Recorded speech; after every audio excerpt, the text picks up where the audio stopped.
Hi, and welcome to the Personal Side of Business, where every business has a story. I'm your host, Jet Bunditwong. Today, my guest is Paul Ramirez. We're going to hear about his inspiring journey through his business, Speedi Rooter Plumbing Drain, here in San Diego since 2018. He's going to tell us of his story of early hardships, his work ethic, and entrepreneur spirit. Welcome to the podcast, Paul.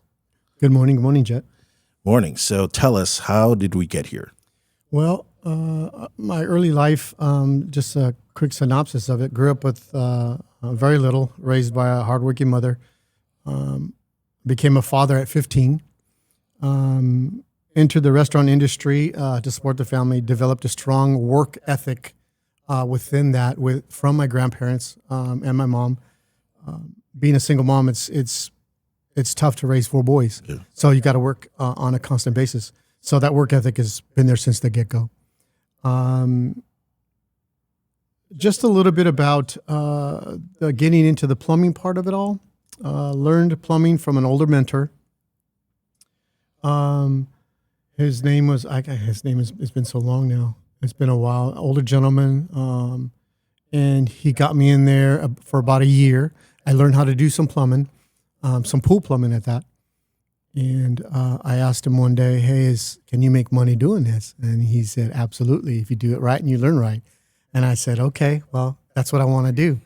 Being in the industry of the restaurant part of it all, you could only go so far unless you become an executive chef. And I knew that wasn't the route I wanted to take growing up in the restaurant business. So with that being said, I jumped into a conversation with an old friend of mine, and he says, hey, they're hiring at a company called Speedi Rooter Sewer and Drain in my hometown. And I said, okay, well, I'll go and apply. So I applied, and the gentleman, the owner, his name is Chris. He gave me the opportunity to come and work for him. And it was a long shot, but once I got my feet wet, I loved it. It was something that was very intriguing to me. And it wasn't about the money at that time. I think it was more of the fact that getting into a trade where you're not stuck in one spot. You get to move to different places. And I like that. It breaks the monotony of the everyday life of being in one spot. It fulfilled a lot of different checklists for you, right? You get to move around, you make good money. Meet people. Yes. So he said, okay, so when can you start? And I was like, all right, I'll start tomorrow. And he said, well, let's start you next week. And so I said, okay. I worked with him and my supervisor, Leo, and my lead, Bill, Mr. Woodman, trained me in a lot of these areas. They trained me how to dig up sewer lines, find sewer lines, clean drains. And that's really where I started for the next 5 years, was just drain work. Never really did any major plumbing. And then went on from there. Was there a point in those first 5 years, that you knew that you were going to have your own company? Yes. I think after the first 3 years, I figured out how much money I was making this guy per year based on the money that was in my pocket. And it was a lot of money for a 19-year-old, 18, 19, 20-year-old. So I said, well, okay, well, if you could do it, let me try. So my end goal of working with him was to create my own plumbing business. At least start out, doing drains and minor plumbing, because at that time I didn't have a license. So I started it, and the company was called, I eventually launched up my first plumbing company, which was Gold Coast Sewer and Drain in the early 90s. And that was tough. Because it wasn't about, just drain cleaning. It was about paying bills. It was about, staying on track, and it was just me at the time. So purchasing equipment, parts, having a van, having an office. So all these day-to-day expenses I wasn't used to, not even growing up, because I didn't, number one, when you never taught how to handle finances, and I'll get into that a little later, but once nobody shows you how to make a $10 stretch, like I know now I can make a $20 stretch in a week like nobody's business. But in the beginning, I had no clue. So it was very tough learning that process. And it's not about just the trade getting into it, but it's learning the different aspects about running a business, the law, the liabilities, all the insurances you need, and so forth. So, What were some of the tools or people that you went to in order to learn those processes, or were you just figuring it out on your own? it was a trial and error basis back then. It was tough. I was very meticulous on my work, so I knew that when I was doing my work, it was going to be good and it wasn't going to fail.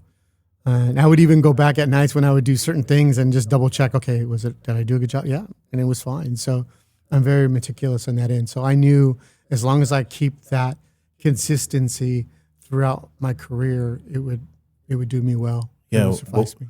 Did you have any mentors after when you went into your own business? Did you reach out to certain people that would help you and this is a tip for you that you should do this? On the business side, no, but on the trade side, yes. Okay. I would always contact my former supervisor because he went out on his own after 15 years of being with that company. So I would call Leo and ask him, hey, Leo, how do you handle this? What do you do this? And, well, this is how you do it. And he would walk me through it. But a lot of the times I would not like to bother anybody because they got their own business to run. Yeah. And I was young and I was like, I could do this. I just got to figure it out, so. So you were mid-20s, now getting into your own business, didn't know the business side of it.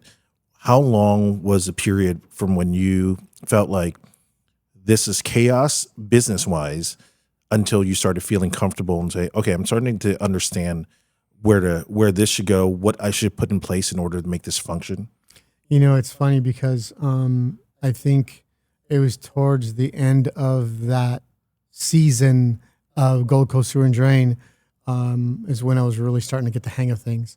I was the whole office mentality was starting to come to me, like files and getting my liability in line, understanding the whole liability side of what's covered and what's not, looking forward to hiring somebody to come in and help me. I think it was more towards the end of that. I want to say probably maybe 5 to 8 years later. Oh. Yeah, really. And then I went through a divorce, so I stopped and moved. So I sold that business just to get out of town and said, you know what, I'm good.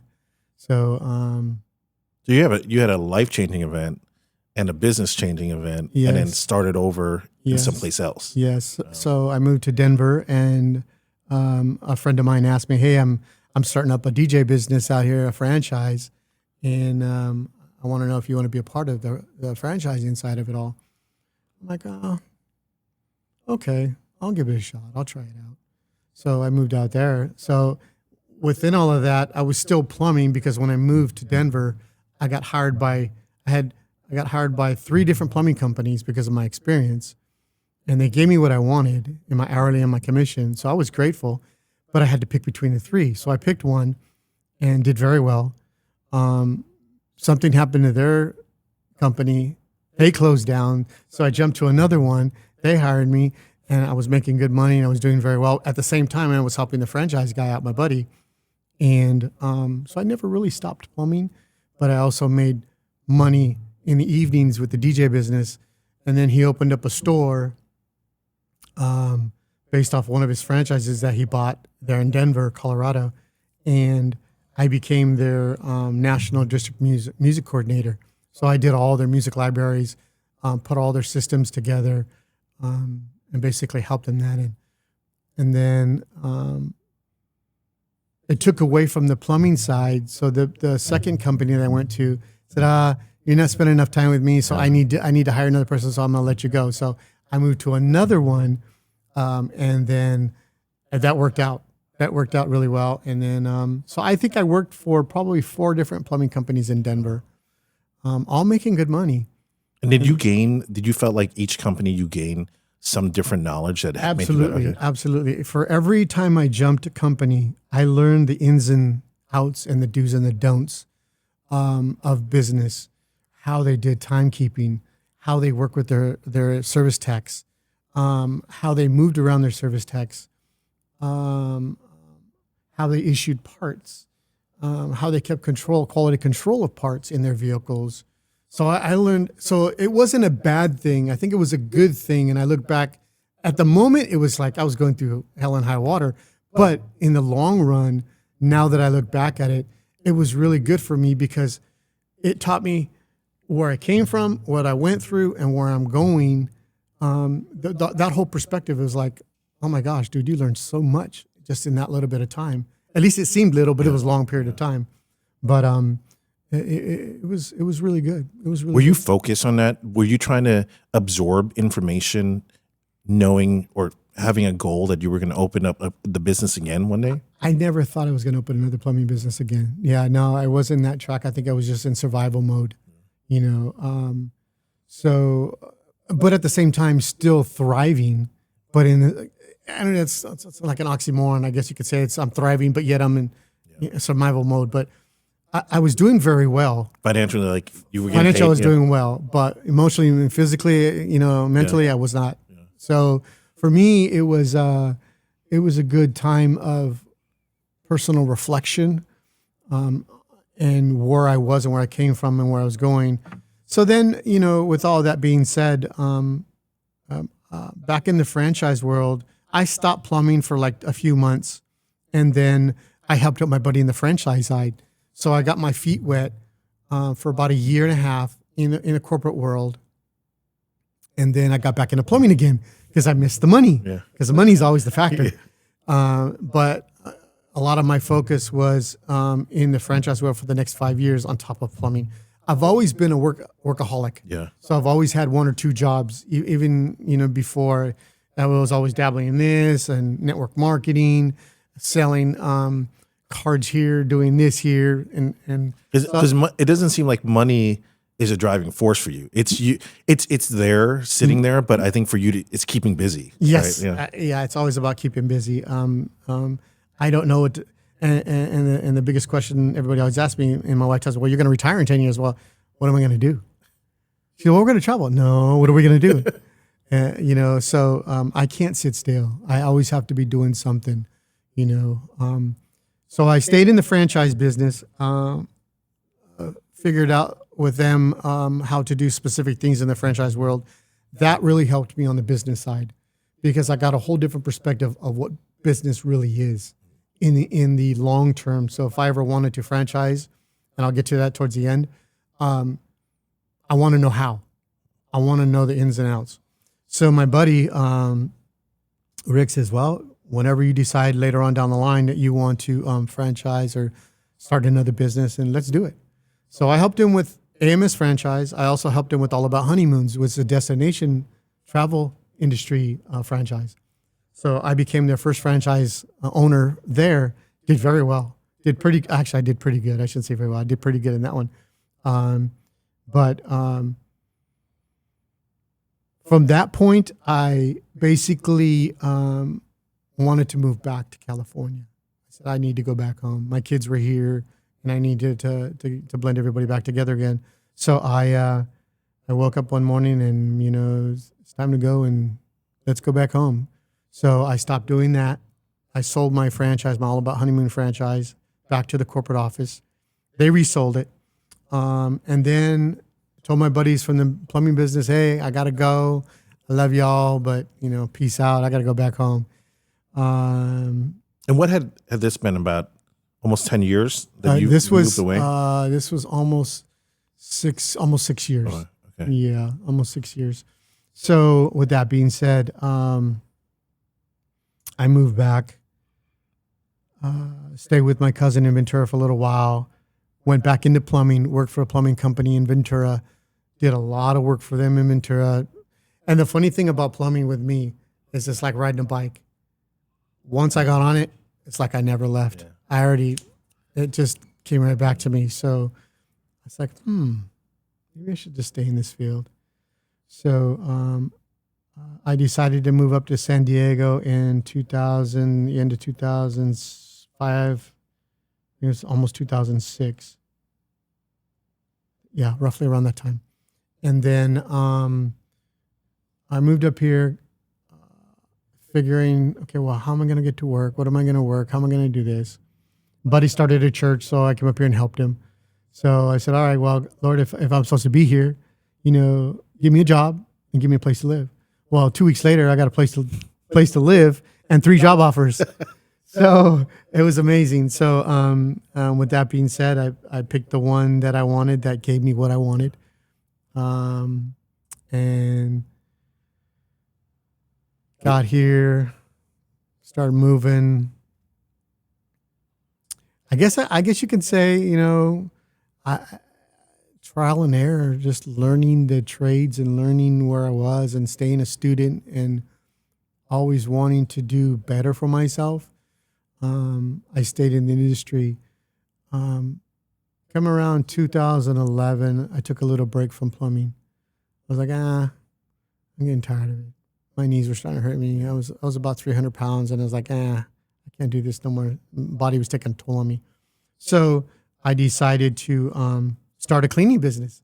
I seen these other businesses thriving in the cleaning industry, and my brother's like, yeah, you could do it. He had his business for the last 30 something years, and he's doing very well. And I tried it. I say it was probably the worst mistake I've ever done in my life because of it's very competitive. I got to say that number one competitive industry is cleaning, commercial and residential. So I learned a lot with that. I learned that I had 21 employees, which is the most I've ever had. I learned how to deal with all the different personalities. And this goes back to the full circle of learning the business side of it all. So for me, it was learning personalities, learning what workman's comp truly means, learning what the whole law side of business, whatever trade you're in, you still got to know the law, man. You still got to really understand your side of it as an employer. And on the flip side, understand the employees side of it all. So those years, I really learned what to do and not to do in business. Didn't have to be plumbing. Yeah. It just so happened to be an industry that I really didn't do well in. I made a lot of financial mistakes. I spent a lot of money that I shouldn't have.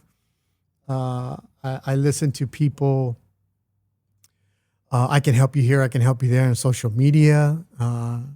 Never really got anything out of it. So I lost a lot of money. I would always pay my employees first and me last. So I got the bottom end of the barrel of the bucket, so I was living paycheck to paycheck, man. Wow. So I finally said, you know what? And right before that, COVID hit. So before all this really even happened and before me even transitioning back into plumbing, COVID hit. And in the process, it's funny how God works because he allowed me to really figure out, okay, dude, what are you doing? You need to get perspective on your life. You need to do some soul searching, figure out what you really want out of all of this. And how are you going to leave a legacy for anybody if you're not doing what you're supposed to be doing in the industry you're supposed to be doing it in, right? So for me, it was like, what do I got to do? And then God put in my mind, it's like, in my heart, it's like, dude, what have you been doing all these years that you've been really good at financially, and you've been steady and it? It's like riding a bike. And it reminded me back when I got back on the horse again in plumbing, it's like it never left me. What was it? What was it about plumbing up until that point that you knew you were good at, you knew you could make money at, but something kept on drifting away and coming back? What do you think was that element that was like missing for you at that up until that time? I think it was just the satisfaction of completion, of knowing when you do something and it's completed and you're doing it. I don't know if that makes sense, but to me, it's like when you give me a water heater and I pull out the old one and I put the new one in and I strap everything up and put the expansion tank and put the new supply lines and the drip leg and the whole enchilada. It's it's a self gratification of like completion, like what you accomplished. To me, it's like every job is completed at the end of that segment. And the fact that I was moving in different places, not always in the same spot. So I think that's really what it is, the self of, the place of being complete. So now that you're seeing it as a overall thing with the business, because now you're trying to make the business complete, finish that up. It's not these little projects anymore. It's really this whole thing that trying to get more employees, make the business work, all this financial stuff, right? Yes.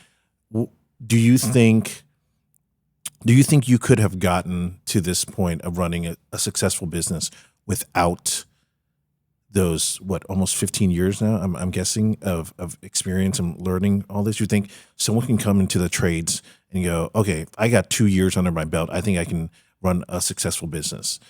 You think there's a high chance of that happening, or you think there has to be a certain amount of years? I think that your track record would speak for you.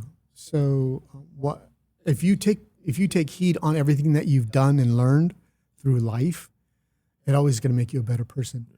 In business, I think if you look at all your failures and you're not refailing the same thing, and I have a saying is, my stepping stones are my failures are my stepping stones for my future. So whatever I failed in, I'm stepping that on again so I can be better at it the next time and I don't fail. For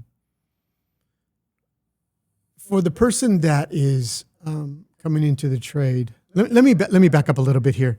When COVID hit, I never graduated high school on top of all that. So I got my GED during COVID. Wow. Okay. So for me, that's out of 25 years I've been in school, that was a tremendous accomplishment for myself. My wife says, yay. And I'm like, okay, cool. And I turned around and looked at it. I said, okay, now, honey, since I'm getting back into plumbing, I'm going to get my contractor's license. She looked at me and said, are you crazy? Are you sure? You know how hard it was for your GED? I'm like, hey, but I know plumbing. Yeah. Plumbing's, it's a niche that I've always known. Okay, hon, let's do it. So I studied and studied and studied, thinking that, okay, well, I got to make sure I get it all down, including the law and the business and the trade. Passed it the first time. Wow. In October. So I got my GED at the beginning of October. I got my contractor's license at the end of October of COVID. So of 2020. So for me, those two right there told me, set the pace for me that I could do it. So for me to pass the law in the trades industry, that alone, and some people say, that's easy. The trade's harder. No, let me correct you. The law's harder than the trade, because the trade is easy because you've been doing it hands-on. Law part, if you don't know nothing about it and don't have a good foundation or even a track record of things learned in the past, you'll never know how to deal with law or the issues that come along with the laws of owning a business, if that makes sense. Yeah. So absolutely. And I think in the state of California, there's a lot more regulations from what I understand compared to different states. Yes. So for a business, and I don't think that's just business wise too. I think that's also for trades and things like that.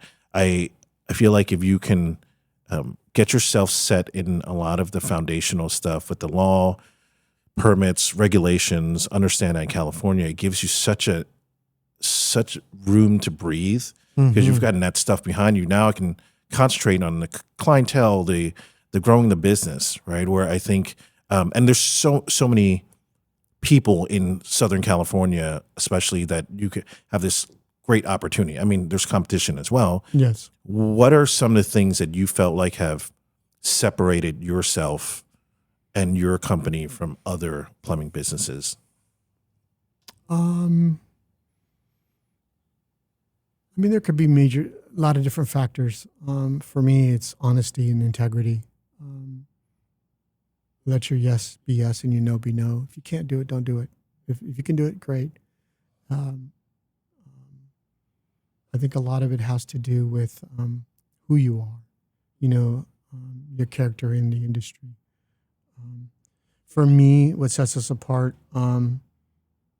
is we are a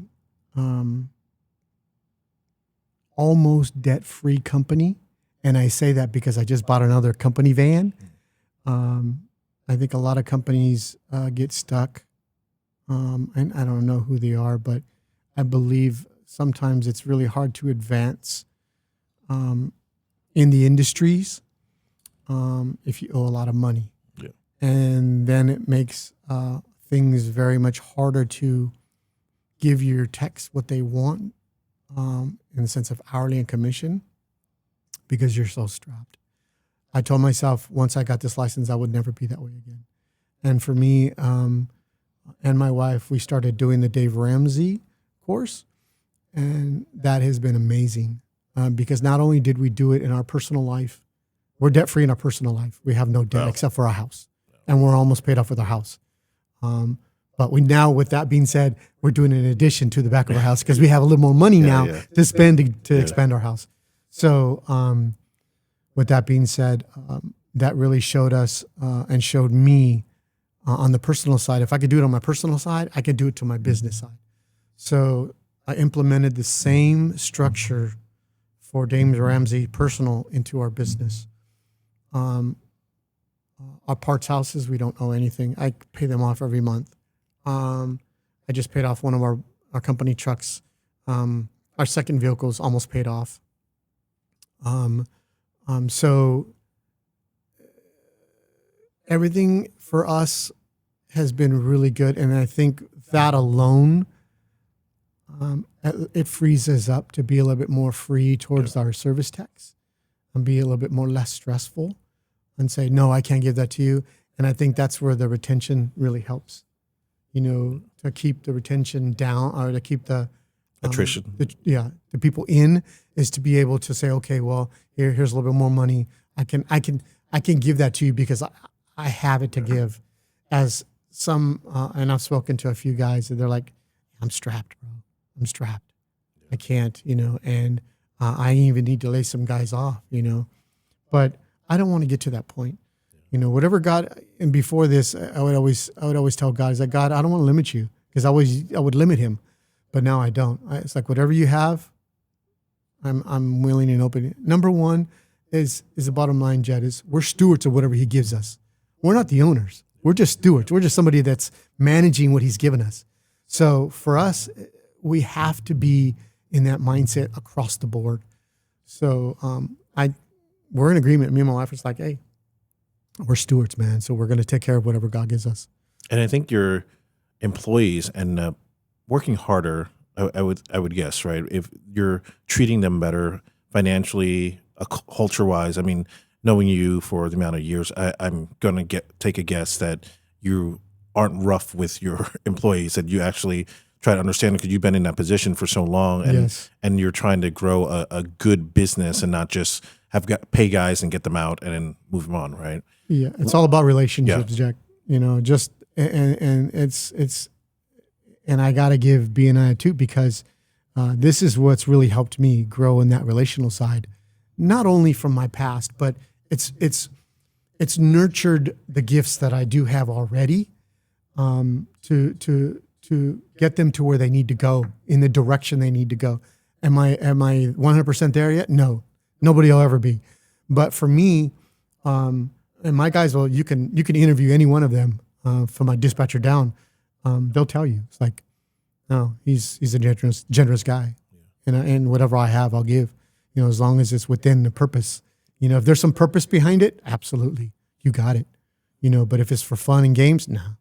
But if it's for purpose, your family needs it, you need it, absolutely. If you need anything, I'm there, and they know that. And you can ask them. That's great. I think that's, and I feel like everyone listening to this wants to do that, right? They want to just like, I want to be generous with my guys, but I think it starts from what you're talking about. You have to implement these structure and foundational assets into the business so that it can get there, right? Yes. Can you give maybe 2 pointers of what you've done, I think, financially to make sure that the business is debt free, or something that you've implemented that stretches out so it doesn't ever get into this crazy debt? Budgeting. Budgeting is huge. And I learned that through not only my wife, but through Dave Ramsey, his whole process. Once you learn how to budget, things get paid off real easy, and it frees you up financially to do whatever you want. Cash on hand is always key, versus a credit card, debit card.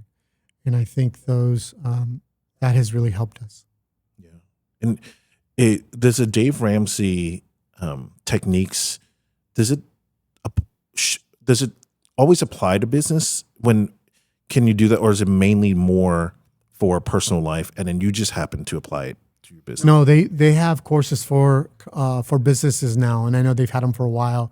I just didn't know that. Oh, wow. But since I was already in the courses and we became teachers of the courses, we learned, okay, why wouldn't it work in business? If it works for our personal life, why wouldn't it work in business? It should. And then I find out he already has courses for business. They were just expanding them and growing them before they even put them out. But now they're out. You can implement that in your personal life and in your business. Yeah. In any kind of business, for that matter. Does any of the techniques apply to, let's say, a business owner that is 40 grand in debt? Can they start to dig themselves back out? Absolutely. This is a funny thing. You talk about this, Jet. My credit score after I came back was 361. Wow. Okay. So my credit score now, I think it's like 712. Wow. By doing the Dave Ramsey course. So I was 3 cards debt before I started the Dave Ramsey because of the cleaning business. Yeah. Because I needed to get a credit card to help pay payroll. Yeah. I had to get loans to help pay payroll because it started to trickle down and we started losing accounts and I needed to pay payroll. So, and that's where all the learning came into play. Like, dude, what are you doing? You can't do that no more. That's not going to happen. That didn't help you before. It's not going to help you now. So, with that being said, that's kind of where we ended up, learning all of that. And that's quite amazing to go through that and be able to come back, because I think a lot of times you run into business owners that get into debt or some sort of financial mistake with a business, and then they're so scared off to ever get into it. They think it's complete bad, right?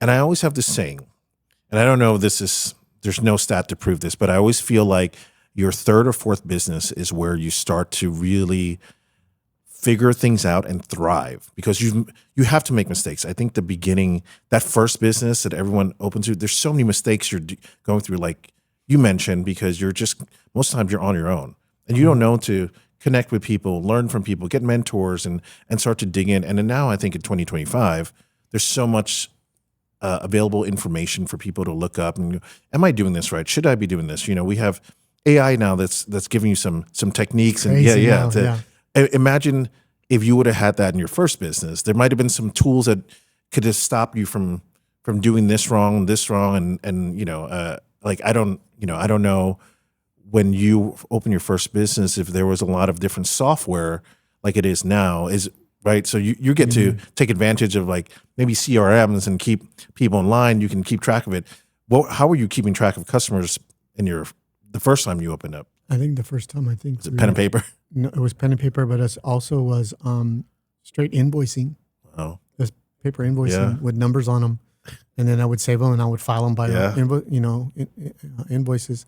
And my grandmother and grandfather did that for years in the restaurant business for food tickets, for years, all the way up till probably the last 10 years of the business, and then they went automated. Yeah, but what are some softwares that you think have been really helpful for you as a business owner now with your plumbing business? For me, well, obviously, QuickBooks is number one. It's user friendly. And then for our software, for our CRM side of it, we use House Call Pro. Mm-hmm. I tried Skyboss. Skyboss got bought out by House Call Pro, and it's been amazing. It's been really good. It offers so much variety, from answering phones to invoicing, to emails, to email campaigns, to scheduling. Keeping track of where my guys are. Even they have these new GPS things now to put in the vehicles that they overlap with each other, and it's amazing. Now, granted, I think if this was all back in the early 80s or late 80s and early 90s, I don't think I would be here today. And I'll tell you why. Because if I didn't learn and I didn't go through everything that I went through, if they would have gave it all to me right away, I would have destroyed myself. Because I had no sense, back to then, I had no sense of value of dollar, what a dollar meant. Didn't know how to save a dollar, didn't know how to budget a dollar, didn't know how to make a dollar stretch. As soon as I get a dollar, it's gone. And now within minutes when I run to the store and go buy me a piece of Hershey's chocolate. So I think that the way life processes everything, I think it was perfect timing for me. I really do, because I would have destroyed myself. I would have made too much money. Would have went probably a different avenue. Who knows where I would have been? Yeah, totally. But I think as life allowed me, as the way it was meant to go, I think I learned so much through not only business but just life in general to get to where I'm at today. And I think that's one of the interesting things is your point. And I feel like you've been talking about this without actually hitting it on the nose too much, is you became a better business owner through all your trials and errors and learning from different people, connecting in different industries, pretty much. But I think you also went away and figured yourself out and came back. And I think that probably helped you become a better business owner without realizing it, right? Like if you would have had that same mindset where you said you were kind of lost and trying to figure things out, and then coming back to California, if you would have been in that mindset, there's probably a good chance that the business doesn't do as well because you're not focusing. You don't get the ability to focus on something else. You're like trying to figure yourself out. That's correct. What were some of the things, I think now we're getting to a little bit of personal side. Mm-hmm. What were some of the things that you think you did holistically to make yourself into a better person, to be able to function better as a business owner? I think for me, it was probably, what could I nail it down to? Probably one thing, just going back to church, give myself back to God, making Lord Jesus Christ my Lord and Savior again. So. Did it?